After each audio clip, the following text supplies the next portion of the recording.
Buenos días, hermanos. Dios les bendiga una vez más. Venimos eh, o continuamos con nuestra serie Carta a los Romanos, como lo hemos estado llevando eh, hasta ahora. Ahora vamos a continuar con la segunda parte de este tema, el problema irrefutable de toda la humanidad. Romanos capítulo 3, verso 9 al 20. Vamos a dar lectura una vez más. Dice así: ¿Qué pues somos nosotros mejores que ellos? En ninguna manera, pues ya hemos acusado a judíos y a gentiles que todos están bajo pecado, como está escrito: no hay justo ni aun uno, no hay quien entienda, no hay quien busque a Dios. Todos se desviaron, a una se hicieron inútiles, no hay quien haga lo bueno, no hay ni siquiera uno. Sepulcros abiertos es su garganta, con su lengua engañan, veneno de áspid hay debajo de sus labios. Su boca está llena de maldición y de amargura. Sus pies se apresuran para derramar sangre. Quebranto y desventura hay en sus caminos, y no conocieron el camino de la paz. De paz. No hay temor de Dios delante de sus ojos. Pero sabemos que todo lo que la ley dice, lo dice a los que están bajo la ley, para que toda boca se cierre y todo el mundo quede bajo el juicio de Dios. Ya que por las obras de la ley ningún ser humano será justificado delante de él, porque por medio de la ley es el conocimiento del pecado.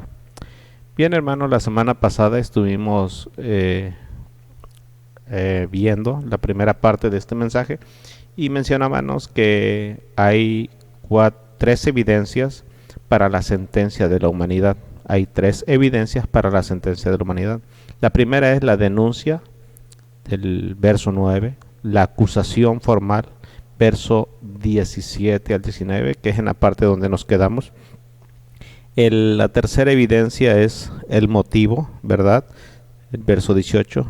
Y al final quedaría el veredicto de las primeras tres evidencias. Bien, la semana pasada estuvimos viendo eh, la parte de la denuncia. Vimos esa parte de la denuncia. También vimos la parte de la acusación formal. En la acusación formal decíamos que hay 13 cargos hacia los acusados. El primero son 6 puntos o 6 cargos que están bajo el término del carácter. Luego hay otros que están bajo el término de las conversaciones, que es el punto donde nos quedamos la semana pasada, el cual vamos a continuar hoy. Y en el carácter, hermano, vimos la humanidad es universalmente malvada, verso 10, es espiritualmente ignorante, verso 11a, es rebelde, verso 11b, es descarriado, verso 12a, es espiritualmente inepto, 12b, es moralmente corrupto, 12c. Hoy continuaremos en la segunda grupo, ¿verdad? En el que están catalogados los 13 cargos. Y vamos a continuar con las conversaciones. Las conversaciones o más bien la acusación formal en base a las conversaciones de una persona. Y vamos a ver el punto de que está espiritualmente muerta, que es engañosa, que es irresponsable al hablar, verso 13, y es hostil en el verso 14. Bien, vamos a dar inicio en el tema que nos quedamos la semana pasada para ver este punto de la conversación, ¿verdad? Del verso 13 al 14. Dice así: sepulcro abierto es su garganta, con su lengua engañan, ¿verdad? Veneno de áspid hay debajo de sus labios. Aquí de estos puntos, hermano, vamos a sacar o vamos a entender que los cargos que Pablo acusa. El séptimo cargo que Pablo trae en su acusación formal, en este pasaje, hermano, es que la humanidad caída está muerta espiritualmente, por naturaleza propia, por lo cual demuestra la metáfora de su garganta como un sepulcro abierto. El Salmo capítulo 5, vamos a ver ahí, Salmo 5 en el verso 9 dice lo siguiente: porque en la boca de ellos no hay sinceridad, sus entrañas son maldad, sepulcro abierto es su garganta, con su lengua hablan lisonjas. Bien, con su boca hablan lisonjas. Lo único que puede generar un corazón muerto espiritualmente son palabras mortecinas, llenas de pudredumbre que apestan. La garganta es al corazón como lo que es un sepulcro abierto al cadáver que contiene. En los lugares donde no se hacen embalsamientos, el cadáver de una persona se introduce en la tierra y luego se cubre, no solamente para mostrar respeto por el difunto, sino también para proteger a los transeúntes de ver su desfiguración y de percibir el hedor de la descomposición. El hombre natural deja su garganta abierta de par en par y al hacerlo presenta pruebas continuas de su muerte espiritual a causa de la fetidez de sus palabras. En otras palabras, hermano, la persona que está espiritualmente muerta no puede generar vida a través de su palabra, sino muerte únicamente. Es decir, cada vez que habla, cada vez que conversa, cada vez que, lejos de traer vida, trae muerte, daña, afecta a las personas que están a su alrededor cuando una persona está espiritualmente muerta. El segundo punto que sale a relieve, hermanos, es, o el octavo cargo que Pablo imputa, es que trae en su acusación formal, es que la humanidad caída es engañosa. La humanidad caída es engañosa. Es el texto que dice, con su lengua engañan, aludiendo igual otra vez al libro de los Salmos. Para el hombre natural, aquel que no tiene el temor de Dios, para mentir o evadir o disfrazar la verdad o incurrir en cualquiera de las demás formas de engaño, son parte habitual de la vida del supuesto cristiano. En el Salmo 5:9 vuelve otra vez Pablo a citar este pasaje: porque la boca de ellos no hay sinceridad, sus entrañas son maldad, sepulcro abierto su garganta, con su lengua hablan lisonjas. Describe a los mentirosos, que este salmo, ¿verdad? Descubre a los mentirosos cuyas palabras de elogio son en realidad medios para servirse a sí mismos y no a quienes halagan. Y debido a que los elogios apelan a los apetitos de la naturaleza caída, también llevan a la persona adulada al orgullo y a la falsa confianza en sí misma. Por lo tanto, un adulador usa y busca de los demás, y el adulado se enaltece en su orgullo. David declara que la pecaminosidad del hombre también puede conducir al engaño y a la adulación de uno mismo. En el Salmo 36, en el verso 1 al 3, dice lo siguiente: la iniquidad del impío me dice al corazón, no hay temor de Dios delante de sus ojos. Observe, la iniquidad, el pecado del impío me dice al corazón, no hay Dios, no hay temor de Dios delante de sus ojos. ¿Lo observa? Verso 2.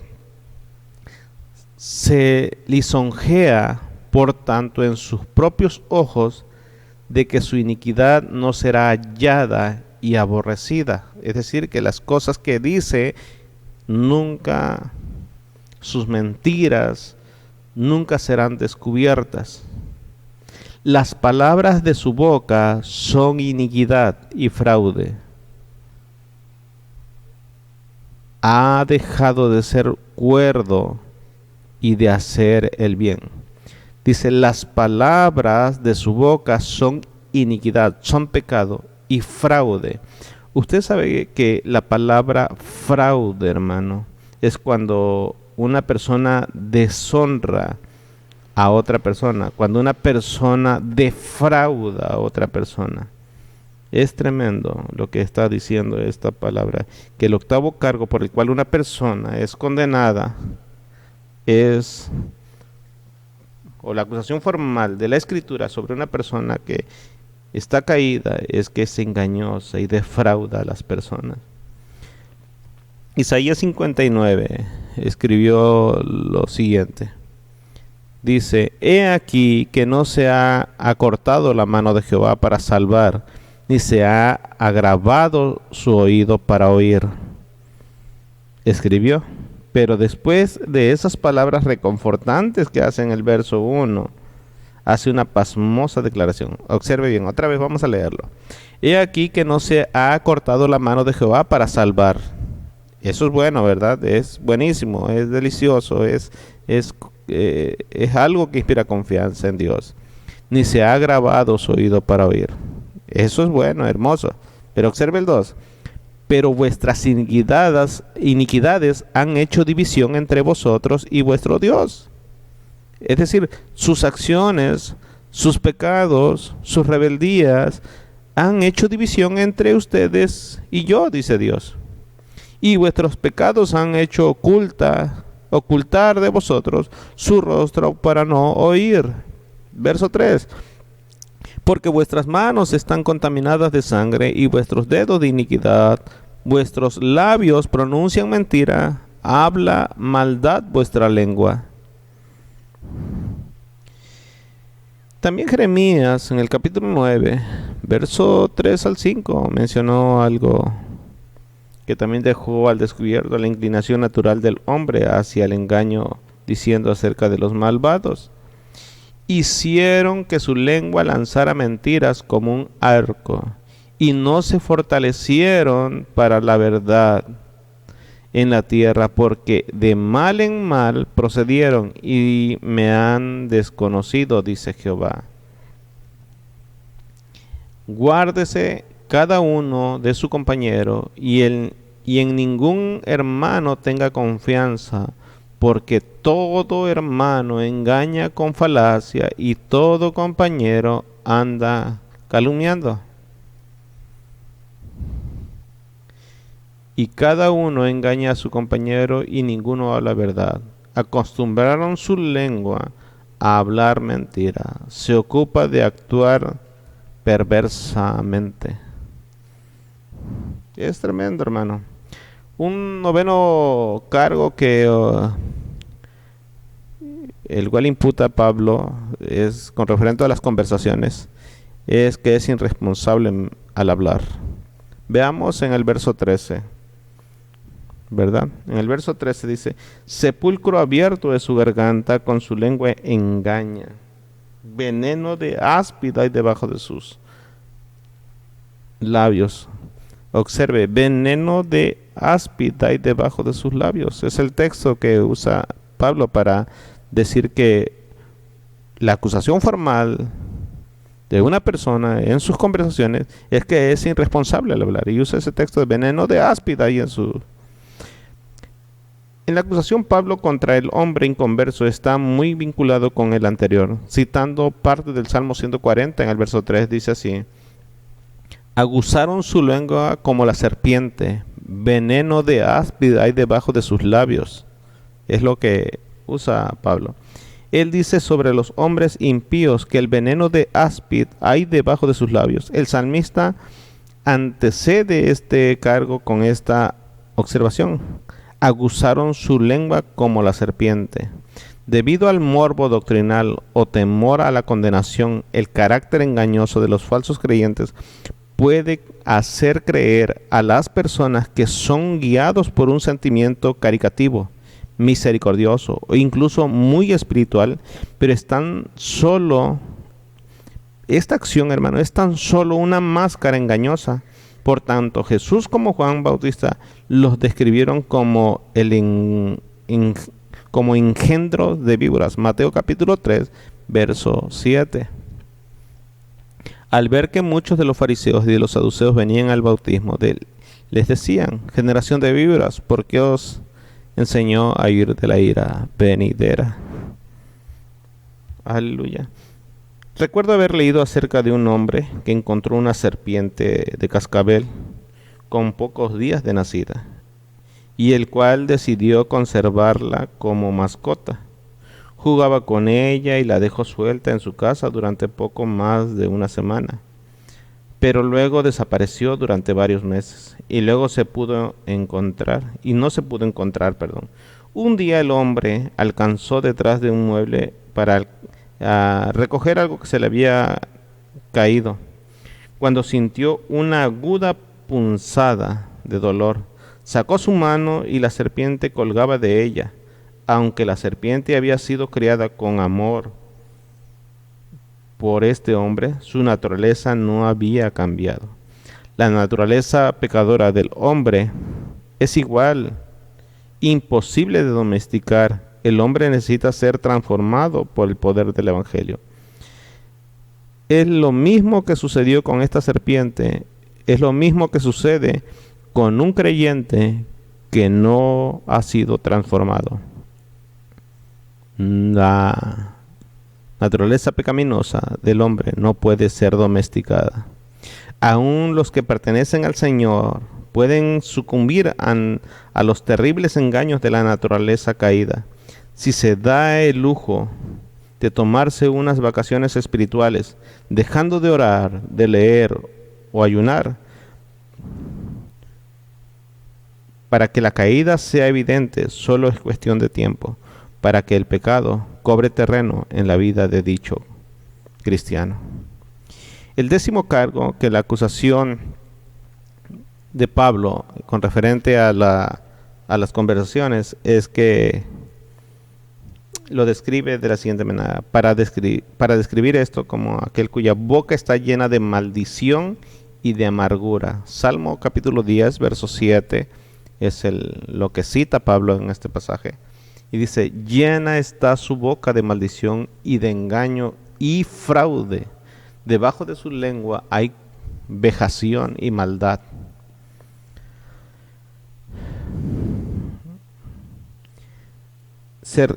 La maldición se refiere a la idea de hablar mal de una persona con deseo o deseando lo peor para esa persona en particular, y se hace expresión pública de ese deseo por medio de la crítica, la difamación abierta.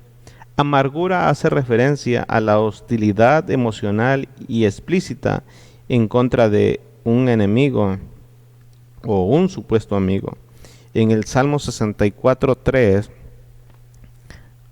se expone lo siguiente: que afila como espada su lengua, lanzan cual saeta suya palabra amarga, para saetear a escondidas al íntegro. De repente lo asaetan y no temen, es decir, lo hacen sin dolor, lo hacen a la ligera. Ese es el 10º cargo. De ahí, hermano, pasamos a al tercer grupo, que abarca tres cargos más, ¿verdad? Y entramos al grupo de la conducta. Ya vimos la acusación formal en el carácter, la acusación formal en las conversaciones, la acusación formal en la conducta. Y hoy vamos a ver esta en la conducta, estos 3 cargos. Tienen una tendencia homicida, verso 15, tienen una tendencia destructiva, verso 16, y no conciben la paz, verso 17. Bien, entonces leamos Romanos capítulo 3, verso 15 al 17. Sus pies se apresuran para derramar sangre, quebranto y desventura hay en sus caminos, y no conocieron camino de paz. Bien, veamos este 11º cargo. Los últimos 3 cargos de la acusación formal de Pablo se relacionan con la conducta del hombre natural, ¿verdad? Ahora vamos a ver el 11º cargo, que es que los impíos tienen una tendencia homicida. congénita. Sus pies se apresuran para derramar sangre. El evangelista escocés del siglo XIX, Robert Harden, escribió: los animales más salvajes no destruyen a tantos miembros de su propia especie para alcanzar su hambre, como el hombre destruye a sus semejantes para saciar su ambición, venganza y avaricia. En los Estados Unidos, con toda su tradición cristiana, desde el principio del siglo XX fueron inmolados el doble de los ciudadanos en actos privados de homicidio, de los que murieron en todas las guerras de su historia como nación. Según el investigador Arnold Wagner del Instituto de Tecnología de Massachusetts, un niño que nace hoy en cualquiera de las circunstancias 50 ciudades, más grandes de Estados Unidos tiene un riesgo de 1 entre 50 de morir asesinado. El doctor Barner calculó que un niño nacido en la década de los 80 tiene mayor probabilidad de ser asesinado de la que un soldado norteamericano en la Segunda Guerra Mundial tenía de ser muerto en combate. Tanto en tiempos de paz como en tiempos de guerra, el hombre mata al hombre. La exterminación en masa perpetrada por los adeptos de las ideologías nazi y marxista en nuestros propios siglos también han tenido su equivalente en la historia pasada. El terrorista Chiang Kai-shek en la China del siglo XVII prácticamente acabó con la vida de todos los habitantes de la provincia de Sichuan. Durante ese mismo siglo, en Hungría, cierta condesa torturó y asesinó a más de 600 jóvenes. Obviamente, la mayor parte de las personas están lejos de poseer una brutalidad tan extrema como lo presentan estas personas que han marcado la historia. Pero las escrituras enseñan claramente que la semilla del homicidio es una entre una multitud de semillas de maldad que se encuentran universalmente en el corazón humano. Y es inevitable que esa semilla germine y dé fruto hasta cierto grado. El 11º cargo, ¿verdad? El 11º cargo de la acusación formal y el segundo que se manifiesta en la conducta del hombre es su tendencia destructiva. En general, quebranto y desventura hay en sus caminos. Quebranto es una palabra compuesta que denota la ruptura de algo en pedazos, su destrucción completa y la devastación total que trae el pecado. La manifestación del quebranto y la destrucción arbitrarios se están volviendo cada vez más evidentes en muchos niveles de la sociedad moderna. Las víctimas de ellos resultan robadas, violadas y después golpeadas o asesinadas simplemente por ninguna razón, aparte de una brutalidad sin sentido. Los términos niños maltratados y esposas maltratadas se han vuelto comunes en los vocabularios contemporáneos. Hay divisiones especiales en muchos departamentos de policías y agencias de servicio social dedicados exclusivamente a tratar con delitos y víctimas relacionados con el abuso.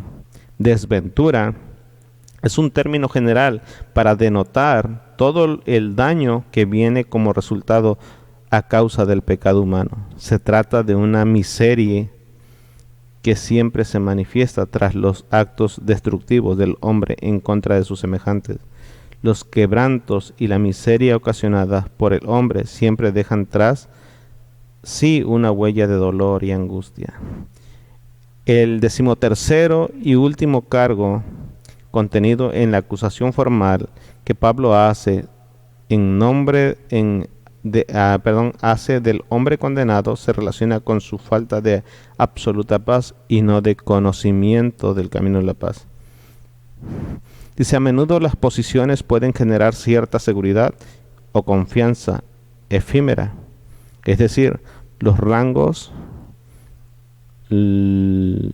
pueden generar cierta seguridad y confianza, ¿verdad? Pero la paz divina será perfectamente y permanente aún en las circunstancias difíciles. Jesús dijo en Juan 14:27,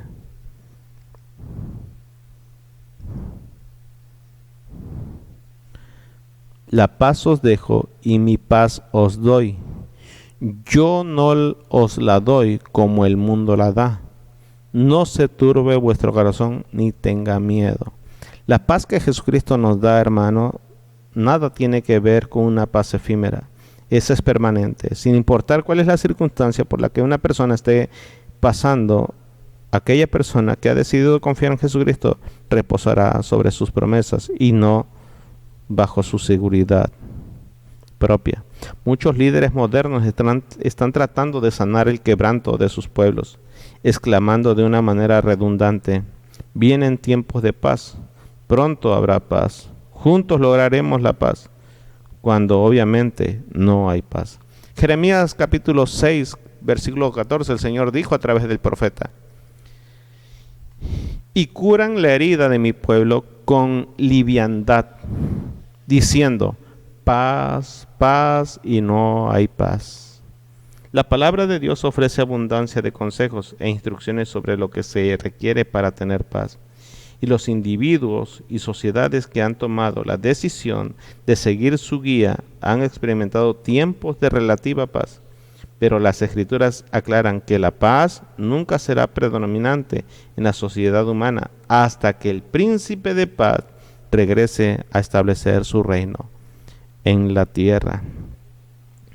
El tercer motivo, hermano, en el que estamos, ¿verdad? Ya pasamos al tercer motivo, hemos terminado los 3 grupos o los 13 cargos, y ahora vamos a pasar al tercer motivo o la tercera evidencia, que es el motivo, ¿verdad? El motivo por el cual Dios imputa los cargos en contra de la humanidad. Bueno, el tercer punto a exponer es el motivo de la pecaminosidad del hombre. Es su impiedad inherente, la condición básica de pecado propia de los hombres y de su muerte espiritual se hace evidente en el hecho de que para los no salvos no hay temor de Dios delante de sus ojos. Y ese es el motivo principal, que una persona que no tiene a Jesucristo en su corazón y que evade esa responsabilidad ante su llamado y demuestra con su manera de vivir que no hay Dios, entonces no hay temor de Dios, ¿verdad? El texto completo del Salmo 36:1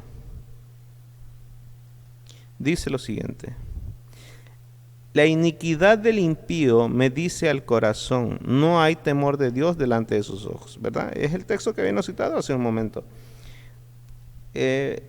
Este texto del cual cita Pablo dice: debido a que los oídos de los hombres están afinados para atender las mentiras del pecado y no la verdad del evangelio, ellos no tienen temor de Dios, y su ignorancia los lleva a tener un concepto errado de lo que significa temer a Dios. El temor a Dios o temer a Dios tiene 2 elementos, uno positivo y uno negativo. El sentido positivo del temor a Dios es que todo creyente verdadero tiene temor reverente a Dios, el cual parte de una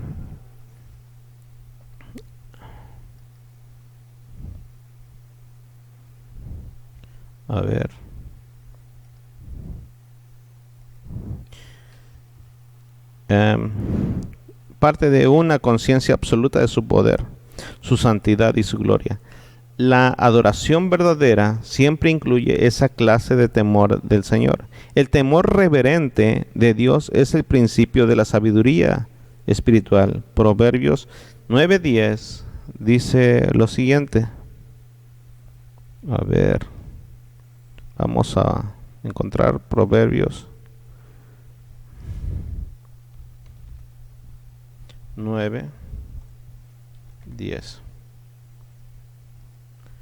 El temor de Jehová es el principio de la sabiduría, y el conocimiento del Santísimo es la inteligencia. ¿verdad? Esta clase de temor es un elemento necesario para conducir a cada persona a la salvación, como sucedió en el caso de Cornelio, en Hechos capítulo 10, en el verso 2.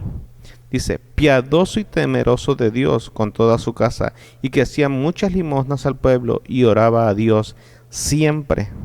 Y para motivar a los nuevos creyentes en su crecimiento espiritual, era fundamental que este temor de Dios fuera evidente en la vida de estos cristianos.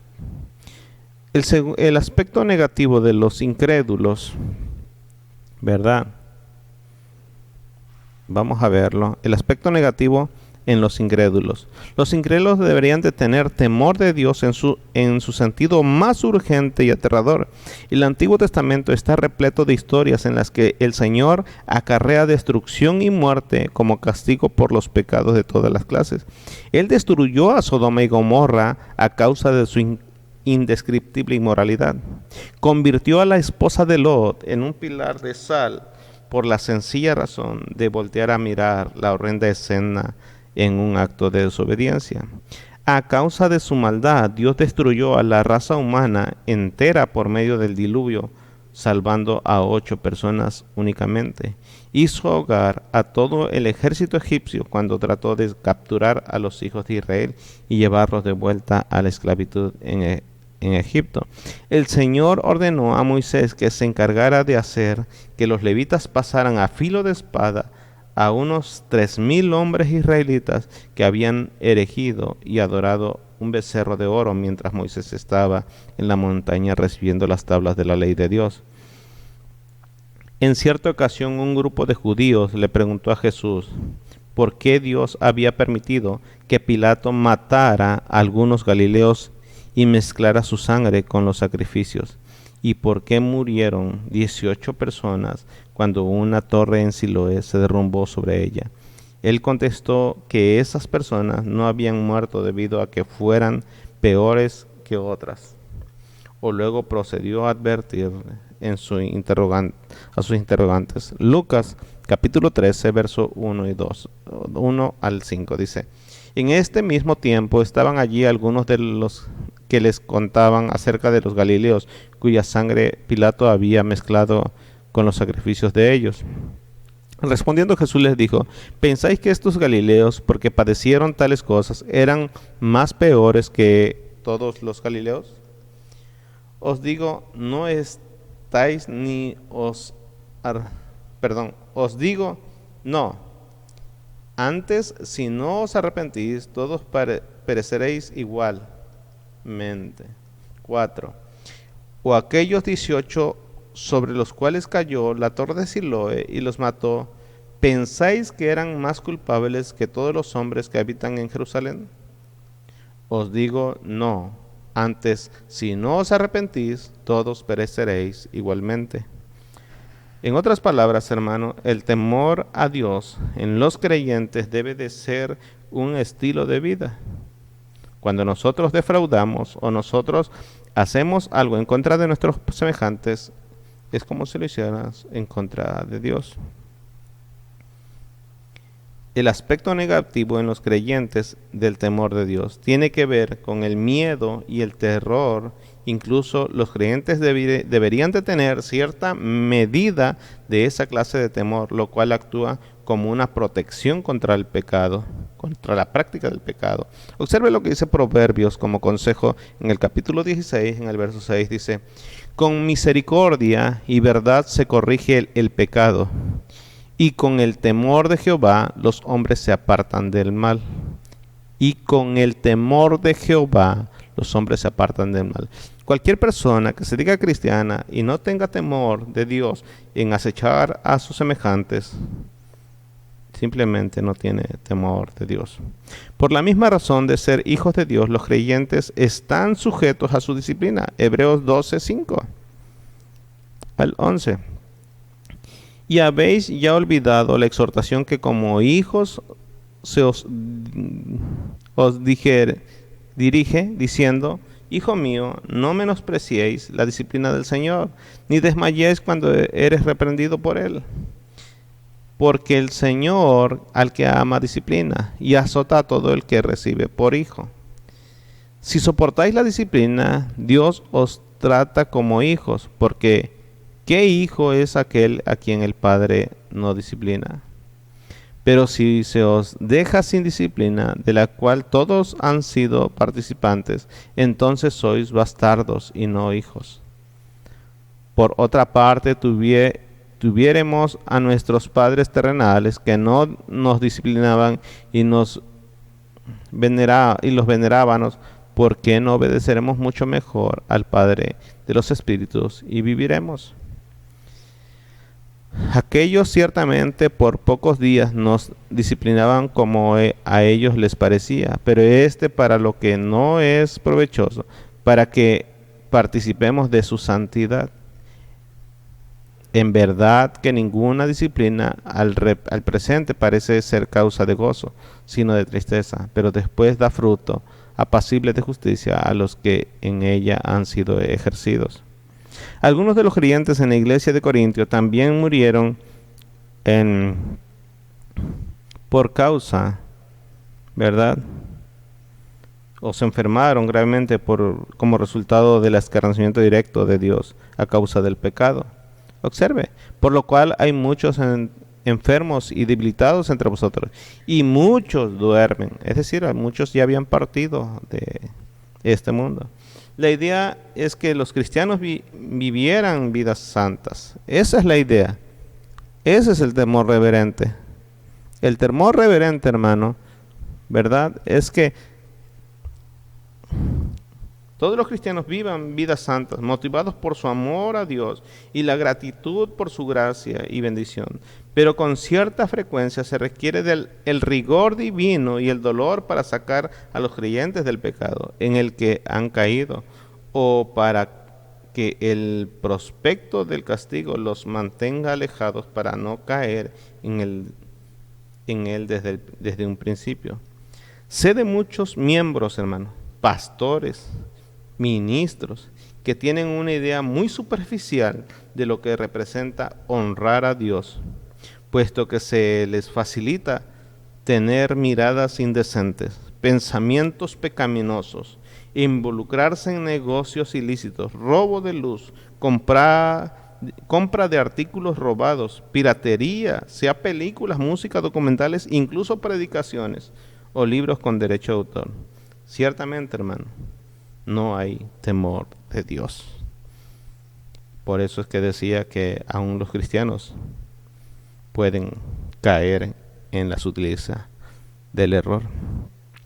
Vamos a ver la resolución de esta exposición y vamos a ver el punto del veredicto, versos 19 y 20. En nuestro cuarto punto, Pablo declara el veredicto de Dios sobre la humanidad caída y no arrepentida. Pero sabemos, esta frase, hermano, de Romanos capítulo 3, verso 19, pero sabemos, hace referencia a un conocimiento que es cierto y completo. Pablo está diciendo que todo lo que la ley dice, lo dice a los que están bajo la ley, para que toda boca se cierre y todo el mundo quede bajo el juicio de Dios. Esa declaración no permite excepción alguna. Todo ser humano no redimido, sea judío o gentil, está bajo la ley de Dios y se encuentra bajo el juicio de Dios. Como Pablo ya ha declarado, el juicio está bajo la ley escrita de Dios, entregada por medio de Moisés, y el gentil está bajo la ley también dada por Dios, que está escrita en sus corazones. Romanos capítulo 2, 11, ¿verdad? Como lo hemos mencionado, al 15. De manera que nadie pueda tener excusa, como lo dice Romanos capítulo 2, verso 1. Dios es creador, sustentador y señor del universo entero, y por lo tanto es imposible que cualquier persona o cualquier cosa quede fuera de su control o autoridad. El veredicto final es que toda la humanidad que no se rinde al señorío de Jesús carecerá de defensa en absoluto, y es culpable de todos los cargos imputados en esta exposición. La única respuesta posible ante dicho cargo es la de un silencio absoluto, tal como el que habrá en el cielo cuando el Señor Jesucristo abra el séptimo sello y desencadene los 7 juicios de las trompetas sobre la tierra condenada, como lo dice Apocalipsis capítulo 8, del 1 al 6.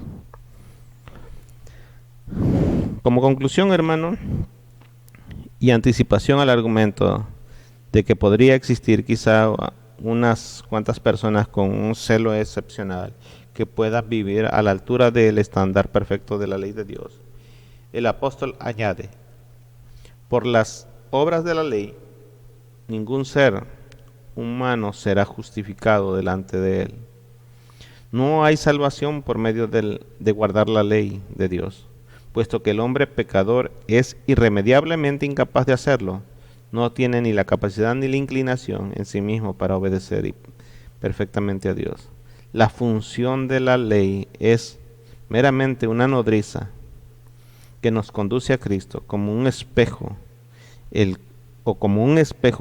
cual Dios permite que veamos nuestras imperfecciones y nos declaremos culpables de los cargos de los cuales se nos acusan y nos rindamos ante Jesús, que es el único que puede justificarnos, como lo dice Gálatas capítulo 3, verso 24. De manera que la ley ha sido nuestro ayo, es nuestra nodriza, nuestro maestro, nuestro conducto, para llevarnos a Cristo a fin de que fuésemos justificados por la fe. Mientras el hombre no acepte o reconozca, pida perdón y proceda a la restitución, no podrá librarse de la culpa y seguirá bajo condenación. Romanos 2:5. Pero por la dureza de tu corazón y por tu dureza y por tu corazón no arrepentido, atesoras para ti mismo ira para el día de la ira y de la revelación del justo juicio de Dios.